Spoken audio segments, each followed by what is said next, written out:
Jadi antara yang man araf an-nafsa wa kata dengan statement yang kedua, yang mana sebenarnya ini belum saya tidak kebetulan.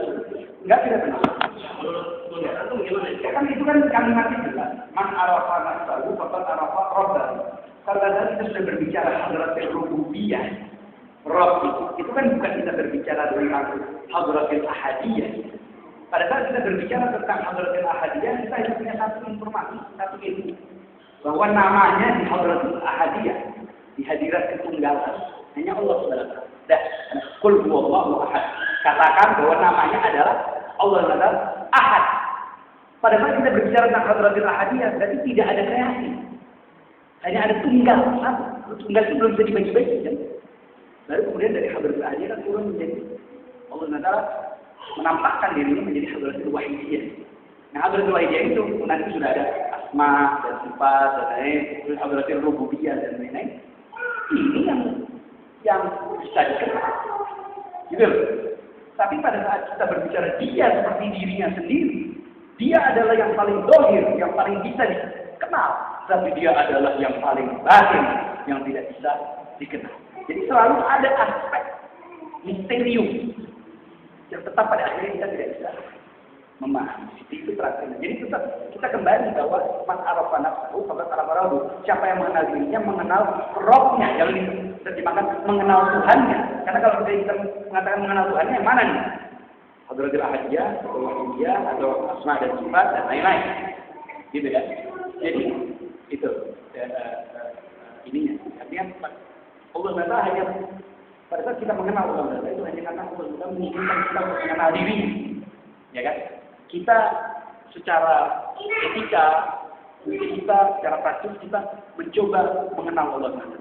Tapi pada hakikatnya secara ontologi bukan kita yang mengenal dan mencoba mendekatinya, tapi adalah Allah Taala yang memberikan izin untuk kita mengenalnya dan mendekatkan kita kepada yang secara hakikatnya seperti itu.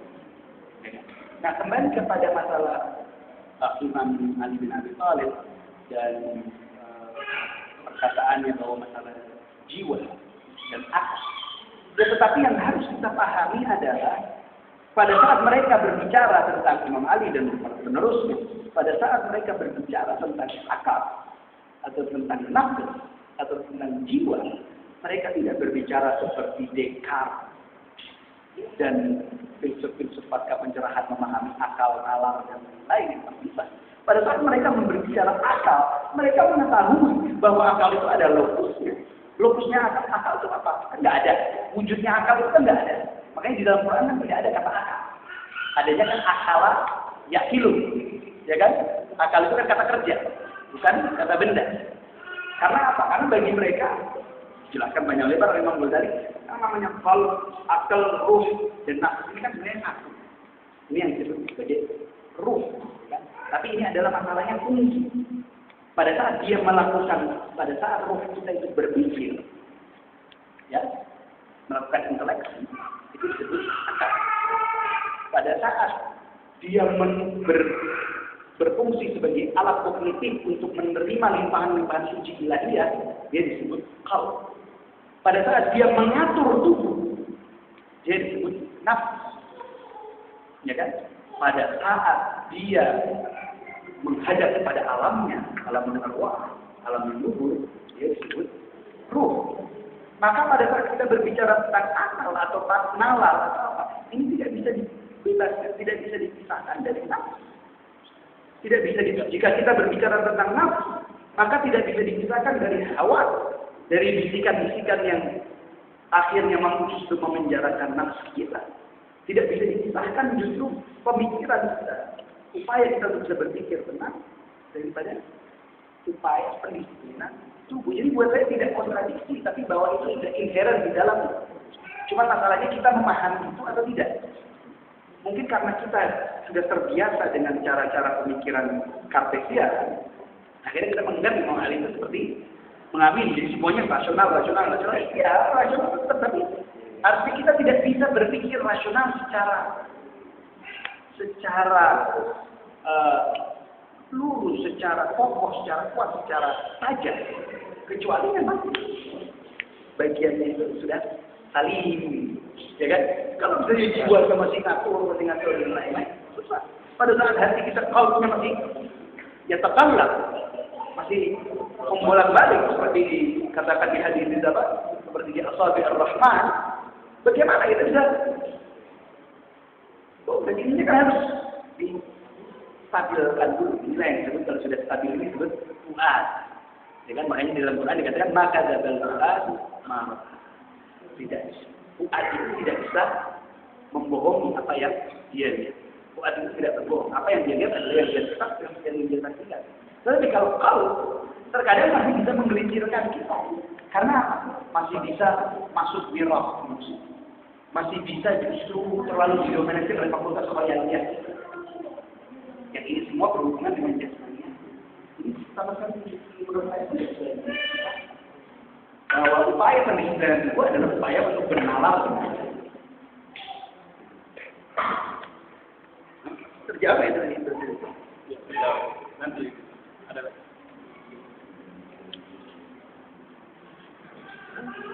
Ada ya.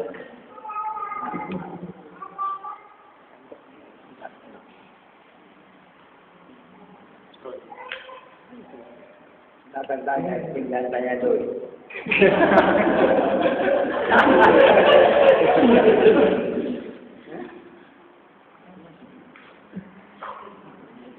Mungkin dilanjutkan tentang takali yang terjadi ini kan seperti gerak naik kemudian gerak turun.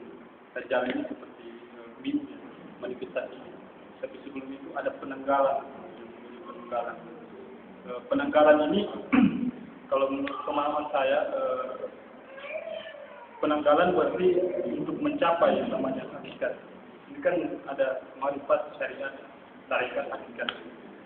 Seolah-olah menanggalkan hal-hal yang bersifat material itu untuk mengenal namanya Allah, mengenal hakikat, itu harus menanggalkan aspek-aspek materi dalam diri kita, mengenal.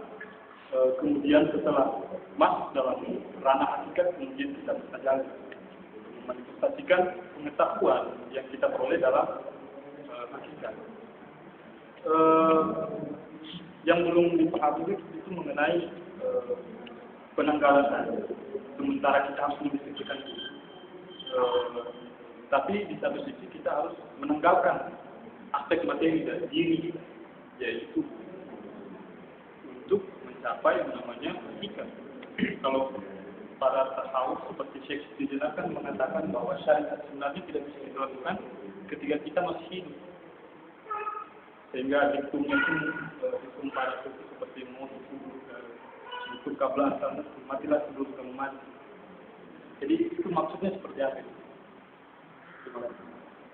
Ini penanggalan ini menarik sekali karena dulu ada satu orang Belanda ingin coba membuat buku nahwu untuk menaruh i'rab di bahasa Arab Pegor, Arab Jawa yang mereka tulis bahasa Jawa ditulis dengan dan bahasa Melayu kan ditulis dengan aksara Arab. Bagaimana caranya kita bisa tahu kata tanggal, tinggal, tunggal, tanggal, tinggal, tunggal, ya kan? Gimana kita bisa tahu kata ini kan sama tulisannya? Ini dibacanya tanggal atau tinggal atau tunggal tanpa mengetahui konteks sintaksnya. Karena mengetahui sintaksnya tidak bisa. Karena ya tanggal, tinggal, tunggal. Karena pada saat Anda menanggalkan diri Anda, yang tinggal hanya yang tunggal. Itu satu kesatuan. Tanggal, tinggal, itu adalah satu kata, tapi bisa dibaca 3 kata, ya kan? Nanti juga itu menunjukkan metafisika Islam. Nah, masalah bagaimana kita, saya pikir yang disebut untuk kebelahan tamu dan lain-lain ini bukan kemudian kita seperti tradisi emanasi yang kemudian kita kembali ke jalur dan lain-lain terus menanggalkan tubuh kita. Artinya adalah pada saat kita mendisiplinkan itu, sesuai dengan tuntunan Rasulullah SAW yang merupakan the central logos, kan Nur Muhammad, ini kan Muhammad ini sebagai logos. Ini kan berarti kita memastikan kemampuan atau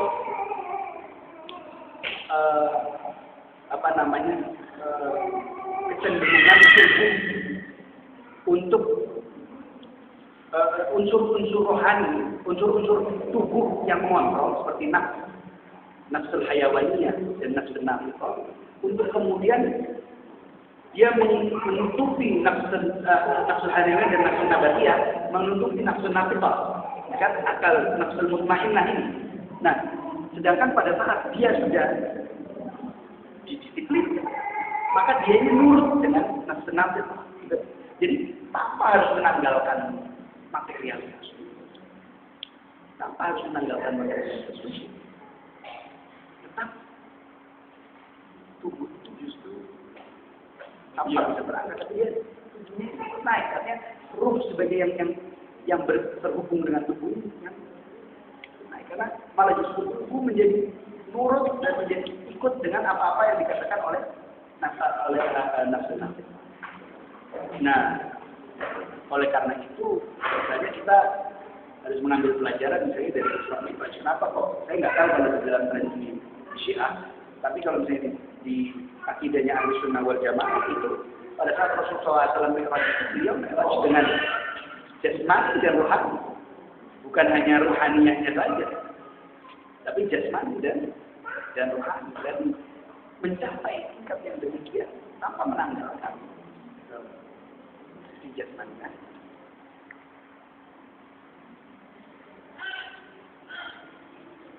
Jadi artinya memastikan, itu saya melihatnya adalah memastikan agensi itu, sehingga tubuh tidak lagi berkuasa atas jiwa, tapi justru jiwa yang berkuasa atas Benar kata Koba. benar kata hukum. Jiwa memenjarakan. Jiwa yang memenjarakan, ya enggak juga, tapi kan tuh itu baru hanya satu jawaban. Tapi kemudian jawaban yang lain adalah jiwa yang memenjarakan tubuh, tapi juga tubuh juga harus dikontrol oleh ya, karena kalau jiwa ini masalahnya ambigu ya. Artinya jiwa itu kan nafsu. Sedangkan kalau kita di dalam tradisi Islam itu ada pembedaan antara nafsu dan nafithah. Ini yang bersumber langsung dari Allah. Tapi ada juga nafsu hayawaninya. Ya kan? Justru fakultas seperti Wahhabiyah, Khayaliyah, Hisr Mustajra, Common Sense, fakultas representasi, fakultas imajinasi, fakultas retensi, memori dan lain. Ini semua adalah jiwa, tapi jiwa yang hayawannya. Oleh karena itu, binatang pun mempunyai kemampuan-kemampuan itu, bukan hanya manusia. Tapi kalau kita sudah berbicara tentang nafsu nafithah, satu-satunya unsur yang bisa mengenal Tuhan ini hanya manusia. Jadi kalau kita bawa ke ranah habitus, kalau habitus kita terjemahkan secara bebas ini kan kebiasaan, Ya, habituasi. Ketika seperti jiwa yang menjadikan, ketika misalnya kita membaca buku, ini kan bisa membentuk paradigma kita, bisa membentuk cara pandang kita, kemudian cara pandang kita itu bisa membentuk karakter kita dan menjadi perilaku kita. Ini kan seperti apa yang diterima oleh jiwa kemudian menjadi perilaku tubuh. Ini kan misalnya kalau kita melihat habitus pada budaya populer kan juga seperti itu. Kebiasaan, untuk membuat sebuah kebiasaan itu, maka kita harus membentuk paradigma dulu. Itu kalau misalnya menurut Bourdieu. Tapi kalau kita kembali ke Ghazali dan Aristoteles, tidak demikian. Jadi maksudnya begini, jadi bagaimana perilaku disiplin tubuh itu kemudian bisa mengarahkan jiwa kita kepada pengenalan ini, pengenalan kepada hakikat yang pada akhirnya jiwalah yang mengontrol tubuh itu kembali.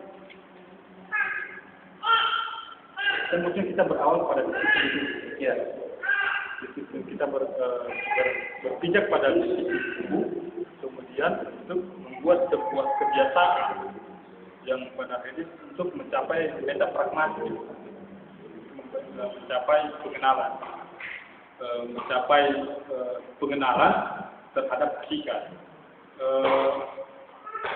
Tapi yang beliau mengatakan tadi, tubuh itu butuh kontrol dari jadi maksudnya bagaimana? Jadi, proses apakah ini berjalan secara berkesinambungan, apakah dia berjalan secara besar?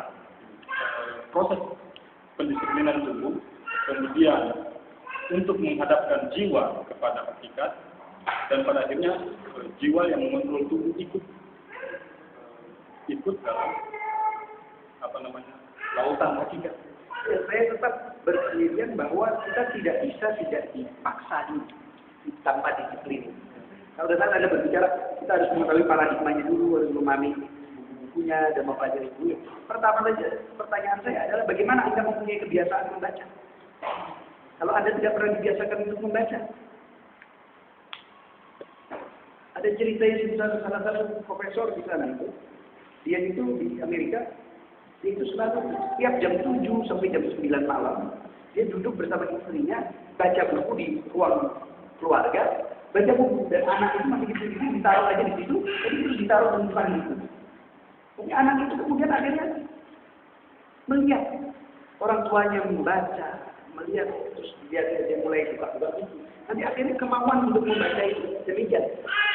Tadi saya skeptis sekali terhadap asumsi pasca perceraian yang mana bahwa dengan kita mempelajari sesuatu secara teoritis, kemudian kita bisa menjadi orang yang mengikuti, mempraktikkan. Artinya betapa banyak orang yang menguasai ilmu agama, betapa banyak orang yang menguasai ilmu etika dan lain-lain, tapi tidak bisa menginternalisasi itu dalam diri. Ya kan? Oleh karena itu, kenapa justru di dalam perdebatan awal agama ini? Biasanya kita selalu kalau pada saat kita berbicara tentang perdebatan di dalam tradisi kita berbicara tentang ilmu kalam.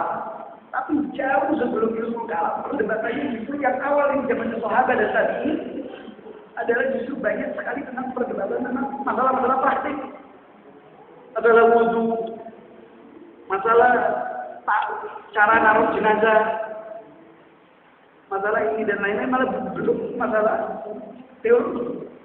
Gitu. Kenapa kok justru masalah-masalah ini? Cara sholat dan ini.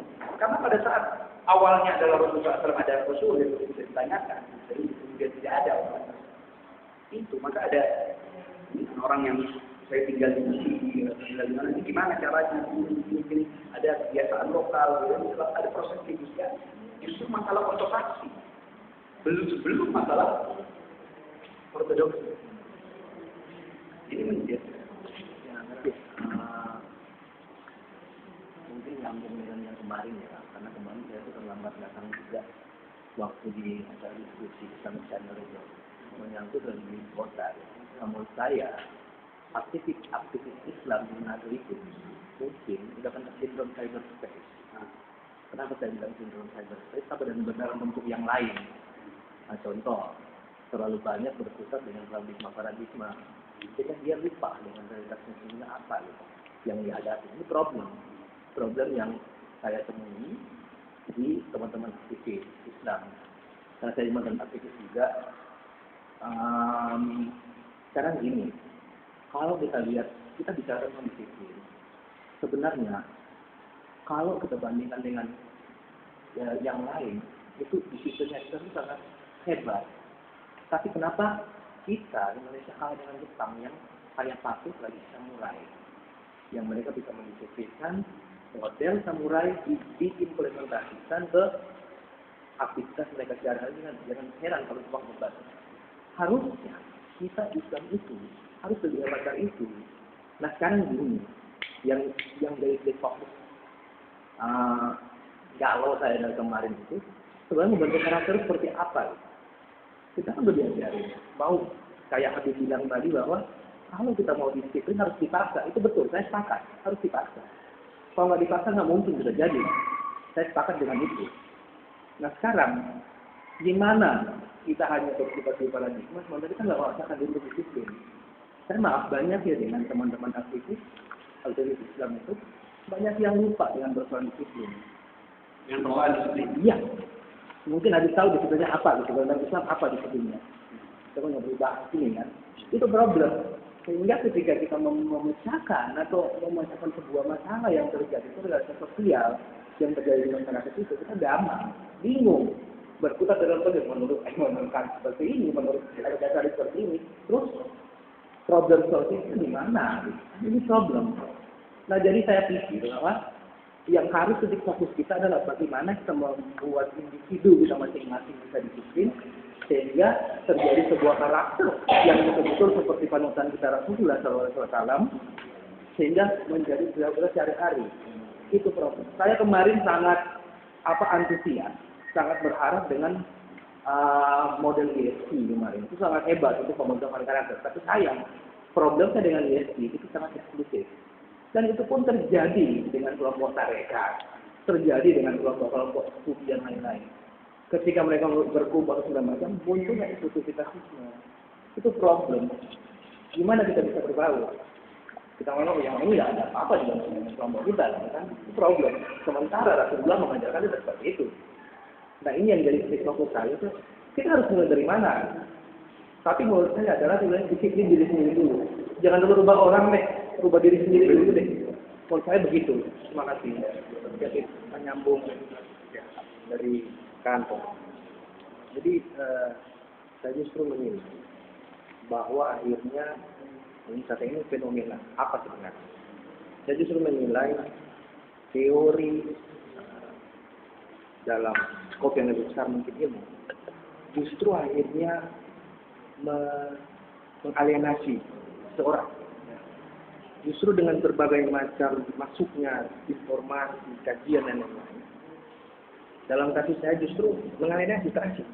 Kita justru sulit untuk berlaku disiplin karena bingung dengan sebuah berbagai macam variasi informasi, cara dan model disiplin juga termasuk.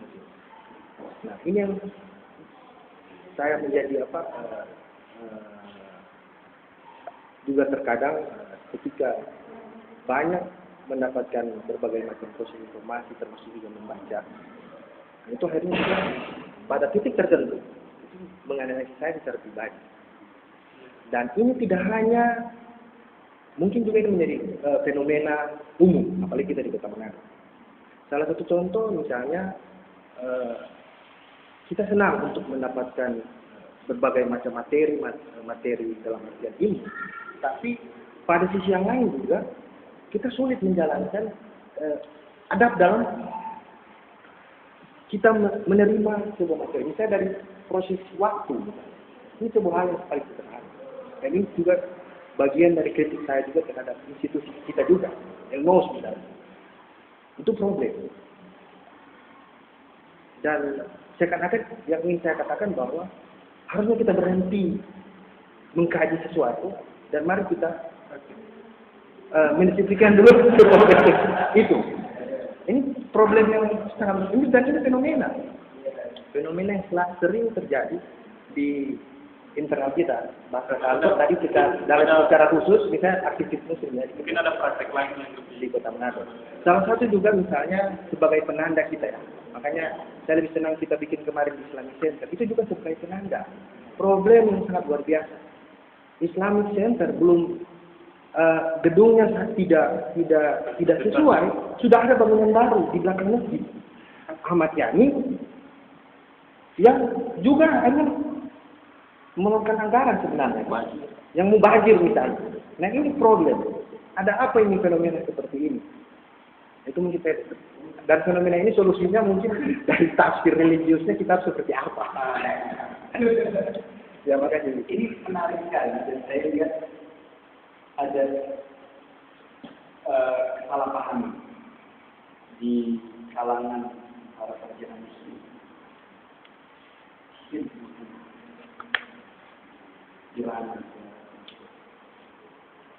Bahwa kita selalu menggunakan kata yang Anda gunakan paradigma. Kita harus berpikir paradigmatik. Kita harus membaca paradigmanya dulu baru praktis. Sebenarnya paradigma ini paradigmatic logic. Kalau misalnya kita kembali ke akar ini, ini adalah sesuatu yang sangat berpikir paradigmatik itu sesuatu yang berbeda dari berpikir analogis atau berpikir hermeneutik atau berpikir yang saya lihat dari cara kita menggunakan kata paradigma, membangun paradigma dan lain-lain, atau menguasai dulu paradigma baru praktek, ini sebenarnya sangat bertentangan dengan arti paradigma. Paradigma itu artinya apa? Asumsi kita membangun sesuatu yang dari part ke part tanpa pernah sampai kepada wholeness keseluruhan. Itu paradigma. Ya kan? Sedangkan kalau misalnya kita berbicara paradigma sekarang, misalnya teman-teman kita misalnya dari lulusan Iran mengatakan, oh ini wilayah seperti ini paradigma. Dari mulai metafisik, dari ontologi metafisik sampai ke etika, politik dan lain-lain. Itu bukan paradigma. Itu ideologinya. Tapi paradigma itu nggak seperti itu. Paradigma itu tidak pernah menjadikan adanya keseluruhan, adanya lingkaran. Paradigma itu akan selalu partikular. Jadi dari partikular ke partikular yang lain. Jadi justru berpikir paradigma itu adalah bermula dari berpikir yang konkret. Makanya saya misalnya memilih tubuh, ya kan? Atau tanda-tanda yang kemarin kita berbicara tentang simbol-simbol yang ada di kota kita. Itu berbicara paradigma. Kita ambil dari kasus, by case, tanpa pernah kita mengatakan seperti induktif atau deduktif. Oh ini kasus-kasus ini akan membentuk satu whole. Atau misalnya orang-orang hermeneutika, dia orang-orang liberal mengatakan, oh kita ambil dari beberapa ayat terus kita bisa mengasumsikan intisari atau tema besar Al-Quran itu apa? Yang bisa seperti itu. Paradigma itu tidak akan pernah. Thomas Kuhn bilang paradigma itu seperti horseshoe, seperti sepatu kuda. Ya kan? Mereka akan coba selalu biar gimana caranya membuat titik ini ketemu dan menjadi apa? Menjadi lingkaran, tapi tidak pernah, justru tidak pernah ketemu. Jadi selalu paradigma itu tidak akan komplit.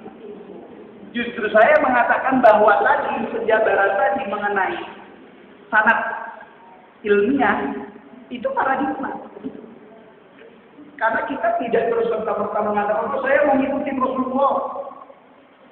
Seperti Rasulullah itu sudah ada satu adalah yang realistis dari saya mau ngikutin guru saya.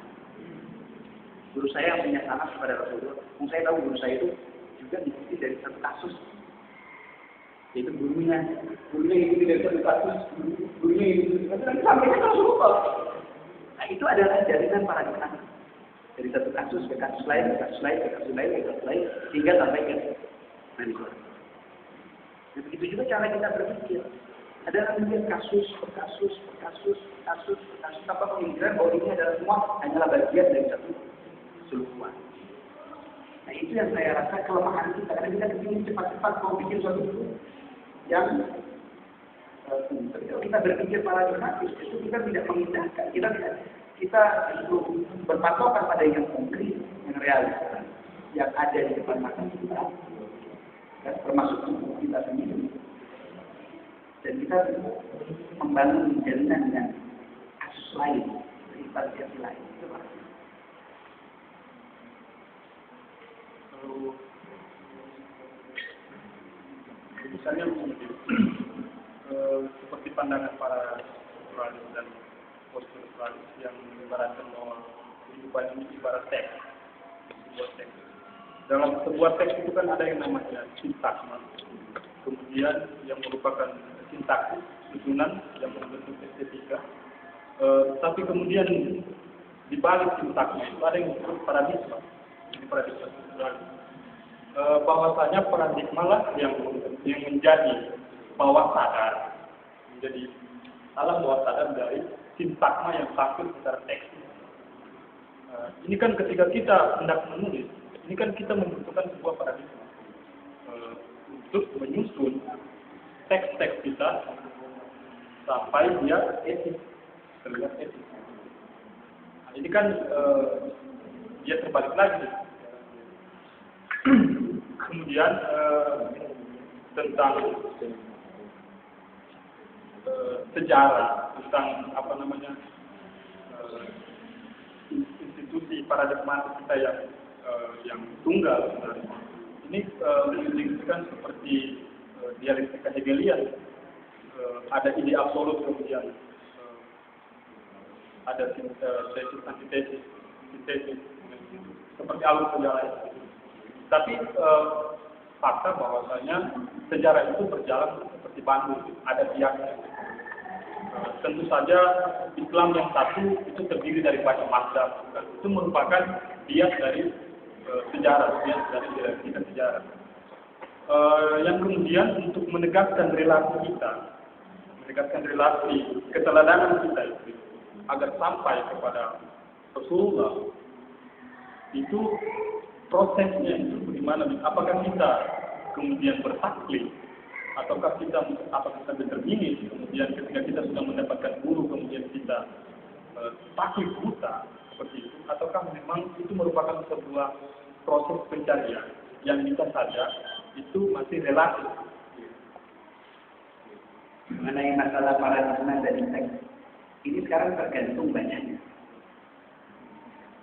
Seorang bisa membaca bahwa kata-kata yang membentuk wajar atau kalimat tersebut itu ada underline, berasal dari underline paradigma di bawah.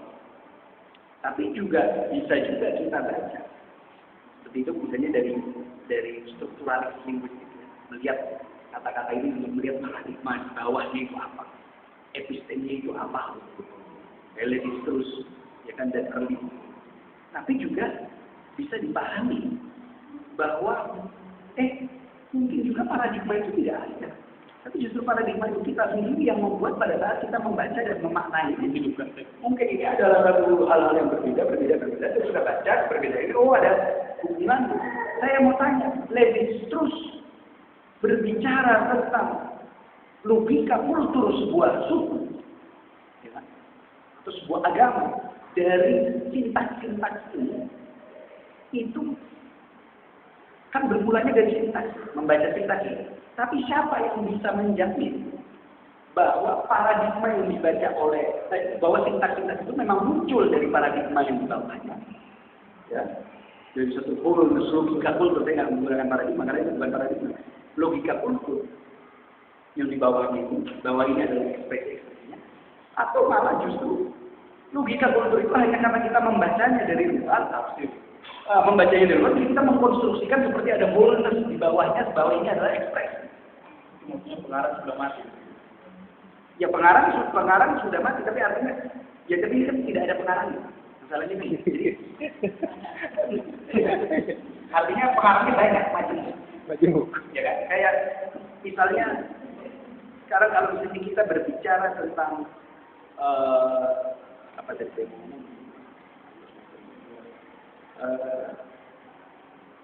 Levi-Strauss, jadi ya artinya orang-orang seperti ya, kulturalis akan menganggap bahwa bahasa yang kita gunakan itu ada bahasanya, ada bahasa paradigma yang dimana di kamus.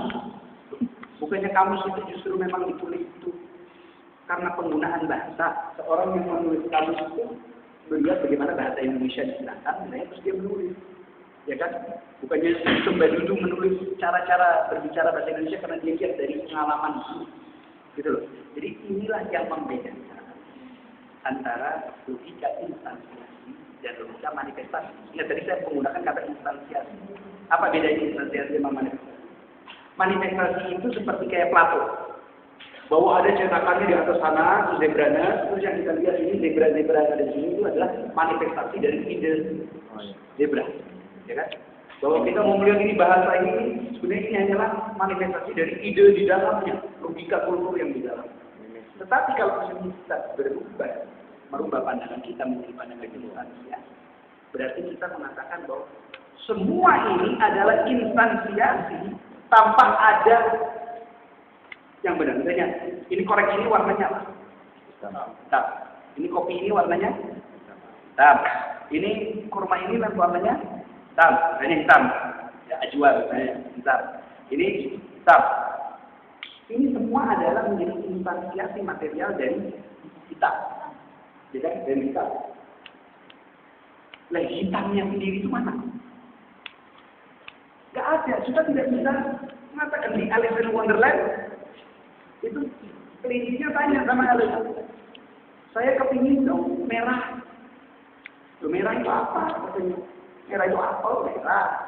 Jadi ini bendera merah. Tapi kan kita nggak tahu karena kita selalu hanya bisa memahami merah atau hitam sebagai kualitas karena kita melihat adanya hal-hal lain yang hitam.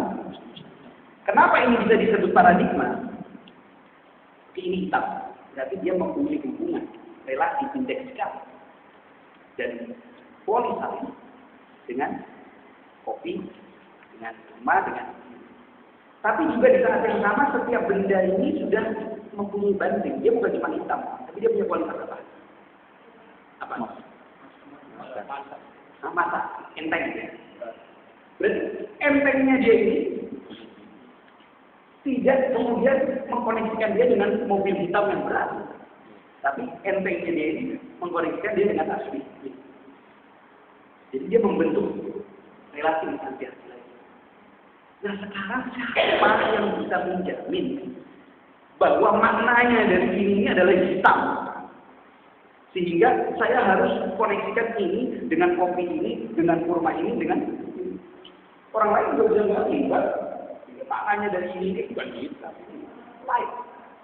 Berarti apa koneksinya dengan isu, pada kopi, dengan tasbih. Ini namanya kita dari satu part lain. Ini namanya instansiasi. Jadi hitam adalah hanya kita maknai sebagai instansiasi. Hitam sebagai kualitas itu hanya kita bisa pahami secara psikologi. Ya kan? Seperti misalnya yang membuat tadi itu berbicara tentang occasionalism, bahwa menurut Imam Ghazali dan para teolog akidah syariah tidak ada itu yang namanya hubungan sebab musabab. Sebab musabab itu tidak ada. Tapi saya dari kecil melihat bahwa setiap benda ini saya lempar, dia jatuh ke bawah. Ya kan? Karena saya selalu terhabituasi melihat itu dari kecil. Sehingga saya mengatakan ada hubungan logika, kausalitas antara melempar dan jatuh. Tapi hubungan itu tadi harus selalu ada faktornya, harus ada intervensi Tuhan untuk bisa merealisasi. Ya, ada iradah. Oleh karena itu kita bisa menjelaskan mukjizat. Walaupun api selalu membakar, tapi pada saat Nabi Ibrahim alaihissalam masuk ke dalam api tidak. Pada saat Salam adalah kita bisa menjelaskan mukjizat. Nah, jadi berarti atau satu kesatuan esensi nafsu itu mungkin hanya upaya manusia epistemis, tidak ontologis. Dan sebagai epistemis, karena itu epistemis dia ada banyak sekali epistemologi yang lain, tidak ada satu-satunya. Nah, mengenai tubuh tadi, apa tadi dalam tidur yang terakhir penegakan relasi keteladanan tadi. Oh, enggak. Saya ngomong. Nah, Foucault awal pada saat dia menulis crime, punishment, discipline and punish, dia mengalir mental civilization dan lain, berbicara masih tetap seperti Levi-Strauss bahwa ini semuanya adalah manifestasi dari episteme di sebuah waktu, di sebuah zaman. Tapi pada saat kita melihat Foucault di History of Sexuality, buku akhir, buku terakhir dia, sebenarnya 3 buku terakhir itu sejarah seksualitas kita di 3. Dia sudah tidak lagi berbicara adanya itu. Dia hanya berbicara tentang micropraktik, bahwa dominasi ini terjadi di level mikro tanpa ada keseluruhan ini, sehingga penyelesaiannya juga dalam level mikro. Penyelesaian dari masalah dominasi ada di level mikro. Apa ini ada yang satu dominasi yang menyeluruh, yang menjadi substratum dari apa-apa yang terjadi, bahwa semua ini yang terjadi pada kita bisa dikembalikan pada masalah.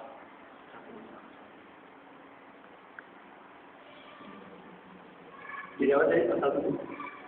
Iya. Ada.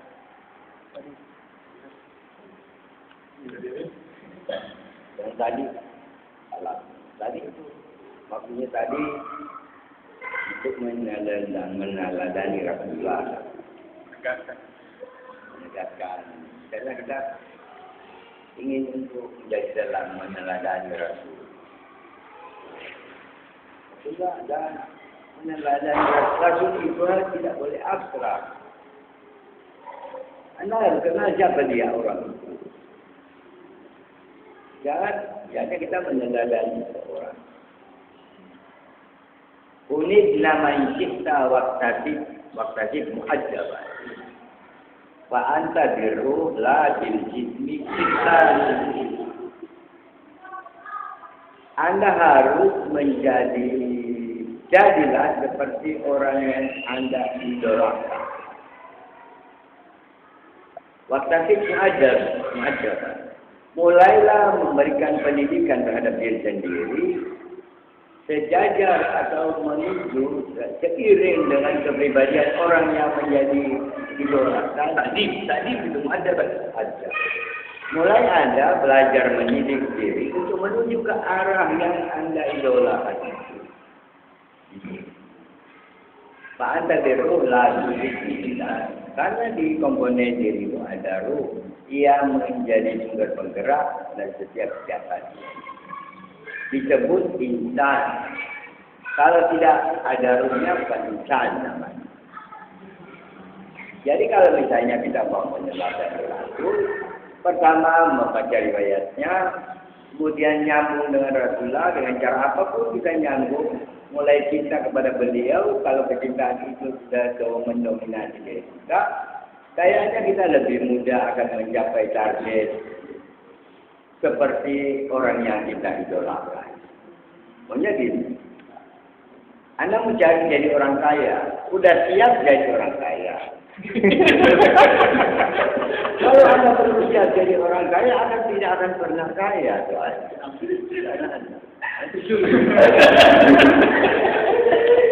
Anda belajar kata buku itu dagang, sering koran, semua harian yang kajian, mau transfer apa segala macam, udah dikaji, udah ada bahannya untuk jadi orang kaya, berarti Anda siap untuk jadi orang kaya. Begitu dikasih kekayaan, Anda tidak tahu mau ngapa-ngapain. Anda tidak akan mungkin. Sebab innallaha la yaqbalu min du'ain ghafilin la. Allah Ta'ala tidak akan mengabulkan doa orang yang ketika berdoa lalai, fokus. Saya minta orang ahlul jannah yang tadi mana? Ahlul jannah itu bersih. Itu sudah bersih. Hatinya tidak ada ketakutan. Tidak terkontaminasi dengan perasaan orang. Dia punya perasaan sendiri. Kemandirian dalam bentuk kedirian. Tidak terobsesi kayak tadi itu siap.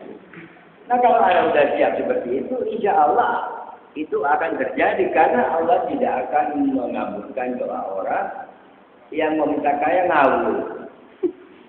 Mau minta juga jadi ahli surga ngawur, jadi pengikut lagi ngawur juga. Kenal itu tidak. Maksudnya kayak itu. Jadi kalau misalnya kita mau suka jadi teladan, generasi yang militan atau generasi yang menjadi idola sekarang ini, mulai mendidik diri kepada sama seperti yang kita idolakan tadi. Adil ala nafsi wastakmil fadailah. Coba baca diri, cari dia punya keistimewaan diri itu di mana. Dengan keistimewaan diri itu kita mulai melakukan apa sesuai dengan itu. Jangan memaksakan diri jadi orang lain. Ya kadang-kadang sekarang orang mau ingin menjadi orang lain. Maaf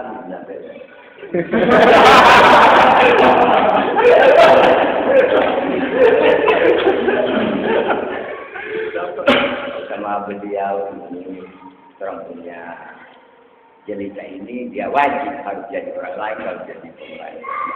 Kalau yang dimaksud jadi orang dia sendiri enggak. Ya udah internet saja tadi. Jadi kalau kita ingin menjadi mencapai tujuan itu mulai mengajar diri sendiri untuk siap jadi orang. Dan apa namanya juga bahwa yang dikatakan oleh Habib Hussein tidak abstrak. Itu sebenarnya selalu kita baca setiap hari. Kita bisa minta sama Allah Taala ihdinas siratal mustaqim. Masih abstrak kan? Lalu yang dijelaskan. Asyhadu ayu siratal ladzina an'amta alaihim. Ya kan? Jalan orang-orang yang tadi beri Semakin senang. Jalan orang-orang yang hidup senang.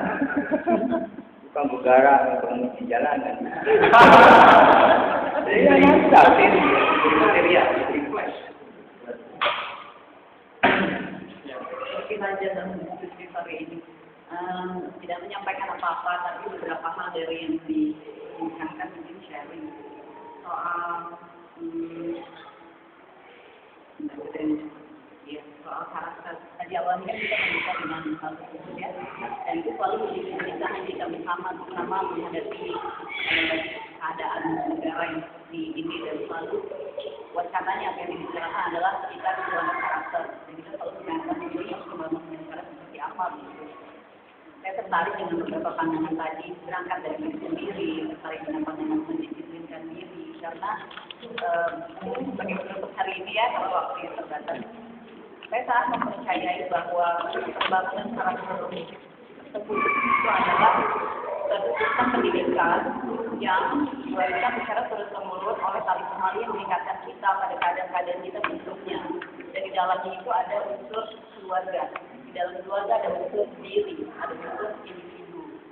Jadi saya hanya ingin menyampaikan kepada kita semua yang ada di sini, terutama generasi muda yang memiliki kegelisahan itu, tetap waspada, aware gitu ya, menyadari sekali bahwa membangun peradaban atau membangun bangsa ini memang betul dimulai dari diri sendiri, dari seorang individu gitu. Kalau dikaitkan lagi dengan tadi bicara soal paradigma, partikel, kita lah partikel tersebut yang punya tali temali gitu ya kepada keadaan-keadaan sebelum kita. Jadi karakter itu bukan sesuatu yang abstrak, karakter bukan sesuatu yang kemudian kita harus pikirkan masuk ke tenaga gitu. Bagaimana ya caranya membangun karakter?